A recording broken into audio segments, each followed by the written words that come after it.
Is Silver Wolf Lv.999 really the weakest headliner ever? Ever since she dropped, she's been super controversial. Even players who pulled E2 say she feels rough to play. After seeing how well Evanescia low investment teams perform, a lot of Silver Wolf owners are basically asking for a refund. But some people are having a blast with her. Plenty of people are running her at E3 or E4 with her signature. When she's good, she's really good, but when she falls off, she really falls off. Opinions on her are all over the place.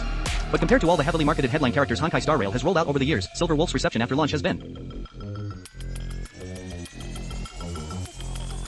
pretty responsive. So is this 4.2 anniversary DPS actually a dud? Is she really the weakest headliner ever? It's a bit too early to call it.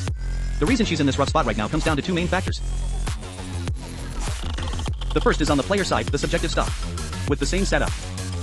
Why do some people pump out crazy numbers with Silver Wolf while others totally flop? A big factor is execution. This character's auto-battle performance is way worse than manual play. After getting used to 3.0 patch teams, especially Remembrance teams, these mindless brain-off autopilot comms. A lot of players run into Silver Wolf, which actually demands skill, and they just can't adapt in the short term. Quick examples, hitting your stack threshold and firing immediately versus saving up for higher stacks before unleashing. The damage difference is night and day. 2 full turns of the first approach might not even match 1 turn of the second. For example, right after Silver Wolf's ultimate, you can quickly chain in Yao Guang and the Elation Trailblazer's ultimates to cut in line, letting Silver Wolf fire off 2 enhanced combos back to back. In AoE situations, you clear out the small mobs first with the bounce attacks, making sure your follow-up enhanced basics all ricochet onto the boss for max damage. And on Silver Wolf's own turn, do you cast skill to greed for extra stacks? Before going ultimate, or skip skill and go straight to ULT to keep your buff duration longer? Stuff like this is exactly what separates good runs from bad in mock and other in-game content with Silver Wolf teams. You have to adapt on the fly, not just mash whatever button lights up. The other issue is build investment. Silver Wolf scales hard on speed and crit. Some Silver Wolves out there can't deal damage, and you check their stats, either their speed is so abysmally low that even at her own trace's 160 SPD threshold she can't trigger the elation bonus, or they've stacked speed and crit DMG sky high but crit rate is only sitting at 40 to 50. For a character whose damage comes mostly from bounce attacks, that's brutal. Build her like that and there's no way she's putting out big numbers. The second factor is on the objective side. Why didn't the designers make Silver Wolf's numbers look insane? When you line up all the heavily promoted headliners over the years on one chart. I don't know if you've noticed, but most of them were absolute monsters right out the gate. Jinglu, Acheron, Firefly, Feixiao, Feinan. How insane. Classic examples, Acheron's all-type residential reduction stacking Feinan's 3/ combo into the big finisher chain with Everlasting Night. Their stories all share one thing, they hit the ground running, clear mock effortlessly. Plus their personal kits are strong, they have tons of self buffs, and their skill multipliers are huge. When the base unit is that strong, it means their follow-up support characters have to be tuned down to balance things out. Imbibitor Looney's teammate was pre-buff Sparkle. Acheron's teammate is Jiaoqiu. Firefly's teammate is Feud. Feinan's teammate is Saraydra. Open up their kits and you'll notice a lot of their in-game supports give buffs that are pretty meh in actual gameplay. Does Jichou's ATK boost really push damage?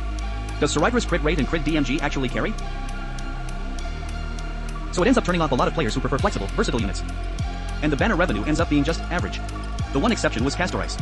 Her base power wasn't crazy high, her self buffs weren't that abundant, her skill multipliers weren't that big either. She didn't have any explosive debut performance. At the time, her power level was pretty much on par with Aherta, Aglia, and Mighty Eye. There wasn't much gap between them. But you all know how things played out. Any character who debuts as a god without E2, they fall off fast. Firefly's strong right now, sure, but from Castorice launch all the way to 3.8 before the Dahlia arrived, a full 7 patches, Firefly was super stagnant in F2P hands. She basically went MIA. Look at recent E0 Feinan in a situation this patch. F2P Feinan players know exactly what I'm talking about. You've got the supports, you've got the investment, but the damage just isn't there. And don't even get me started on older characters from previous patches, they've all become relics of the past. But because Castorice's own base power wasn't overtuned. The supports released after her got cranked up hard. Hyacinth, Evernight, Cyrene. Even now, an E0S1 Castorice with a few E0 supports can still hold down a side and mock consistently. Even if you bench Castorice herself, those 3 can pull together and clear a side on their own. From a business angle, the whole Remembrance system design and character release logic has been incredibly successful. Banner revenue and ownership rates don't lie. Since there's already a proven blueprint, having another anniversary DPS Silver Wolf walk the same path Castorice walk makes total sense, right? It fits the business logic. So if you've already pulled Silver Wolf, don't stress about whether her damage is explosive or not. Right now she can ride the current meta buffs, clear mock, and grab the rewards, that's enough. If you can't clear, it's mostly a build issue or execution issue, and that stuff you can practice and fix.